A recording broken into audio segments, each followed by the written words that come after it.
Hello and welcome back to Seaside Garage and the Princess. What I have decided to do is to remove those hydraulic pipes altogether from front to back. Then I'm going to figure out if I am able to fix these pipes. What I really want to do is to make some completely new pipes. So I'm going to try to assess that. And if I can't do that, then I have them off and then I can go to some kind of hydraulic shops and ask them to maybe build some new ones. That would be nice. So the task for today is pretty much just to remove the hydraulic pipes on this and hopefully not snap anything on the connection to the suspension units. I really hope to, to avoid that. Let's get to work. I really think it's cool that this bonnet just holds itself via the gas struts. I really think that is an awesome feature, especially for a late 70s car. Yeah, and you might notice that I have a little bit of hose on the end of one of the carbs. There's something wrong with the carbs at the moment because they are overflowing like mad. I'm pretty sure that pretty much both of the floats inside of those are sticking. I really did a poor job when I started this engine up the first time on cleaning these carbs. I did a really quick clean, then I put it back together, and then I thought that I had drained all the old fuel, but I hadn't. So a lot of old gunked fuel was pumped into the carb once again. So what I want to do soon is to remove those again and then do a proper inspection and proper clean of those. So at the moment it's just overflowing into a bottle, which is not ideal, but I just wanted it to start up and drive into the garage. So it was all right for now. So here we have the pipes in the engine bay and the Schrader valve. Today I'm just going to try to loosen up this and the other one, and then raise the car up into the air. And before I start, I would just like to add that this system is completely empty now because the lines burst last time around. So as you can see, there's no pressure. You should really not disconnect anything on these systems while there's pressure in the system, because it's a lot of pressure. I think it's almost 500 psi. So you wouldn't want anything to just come undone like this.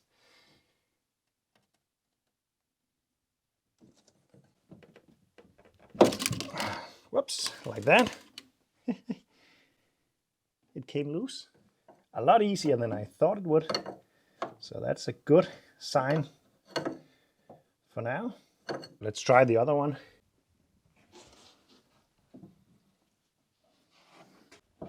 That goes. I think something turned at least.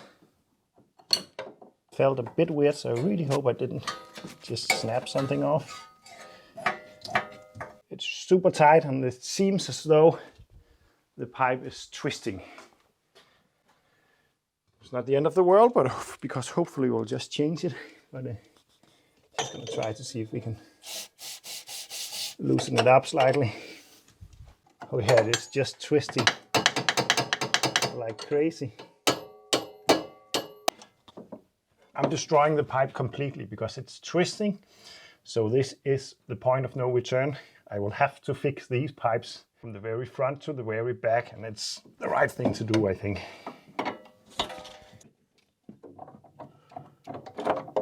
Like that. And as you can see, it just twisted and snapped. And also took this union from the suspension unit from it out as well. It should have been, it was supposed to split right there, but I couldn't get anything down here to hold. So, but nothing snapped, and that's a good thing, other than the pipe, but we'll need to fix that anyway. So let's get it up into the air and take the rear of the pipes apart so we can remove it from the car.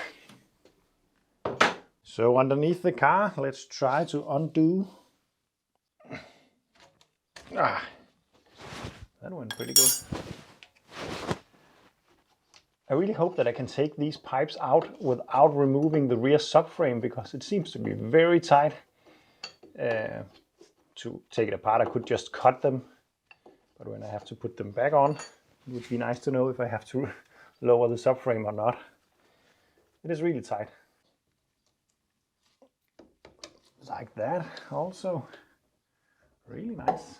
And this is the part that I'm worried about, because the pipe goes behind the rear axle or subframe, and it bends and all that, so it could be difficult, but let's try.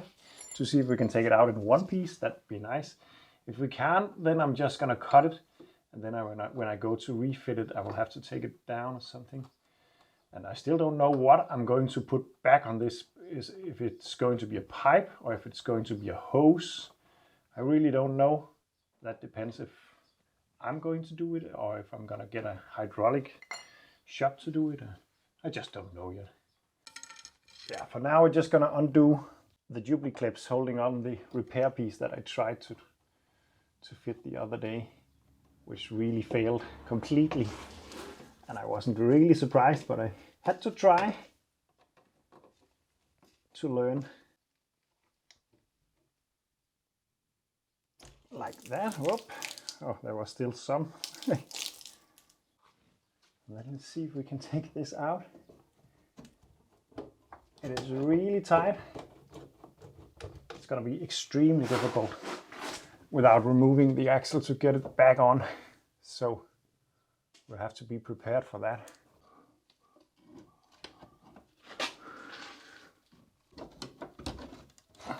Like that. Difficult. Incredibly difficult actually. It's not going to go on without taking that frame down, that's for sure. Taking these pipes out is a very difficult task. I have a feeling that they might go in before engine and all that. I think it's possible to take out, but it's really fiddly. And if I end up making these pipes myself, I think I will make a connection right here and at the same in the rear to just make it easier to take it in and out. I am bending the pipe quite a lot to get it out, so I'm not sure it's possible to do without doing that or take a lot apart. So making this in copper piping would be really nice because it's easier to bend. So maybe this can be pulled out from the top, I wonder. And this from the rear. And it's difficult.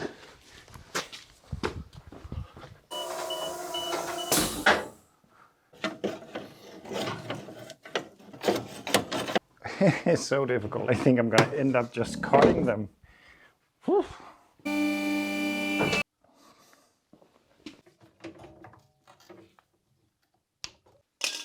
Complete destruction is sometimes the only solution.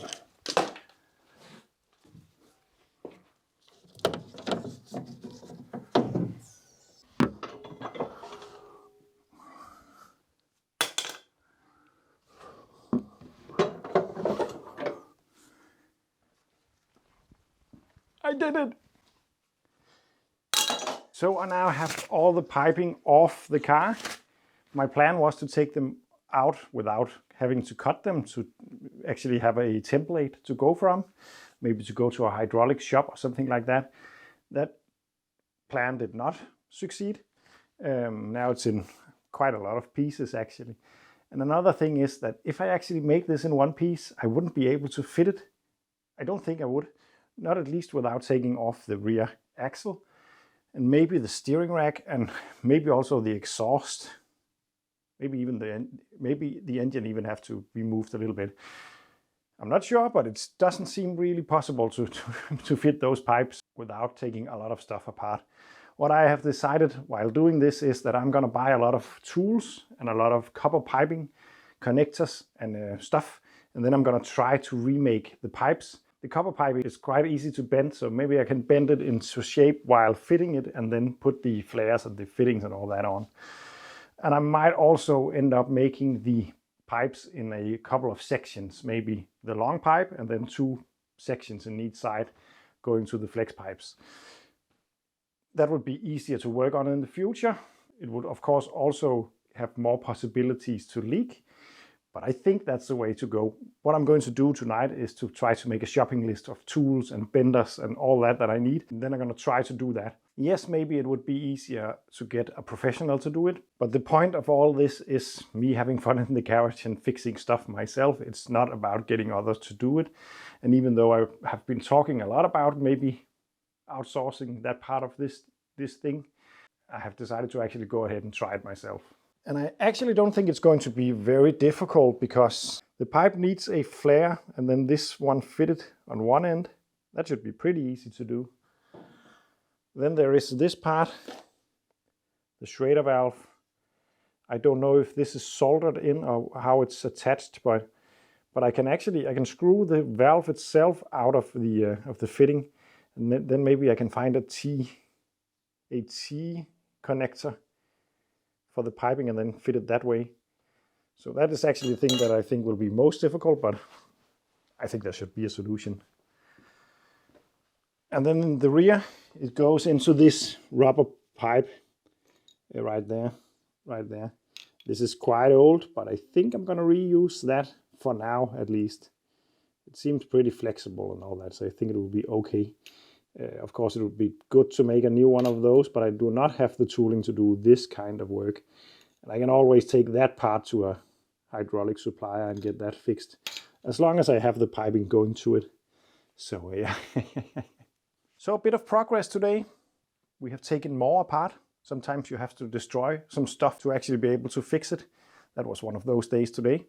Anyway, thank you for watching. Remember, you can support me on Patreon if you would like to help me buy all the tools that I will need to fix up this car. And yeah, see you in the next one.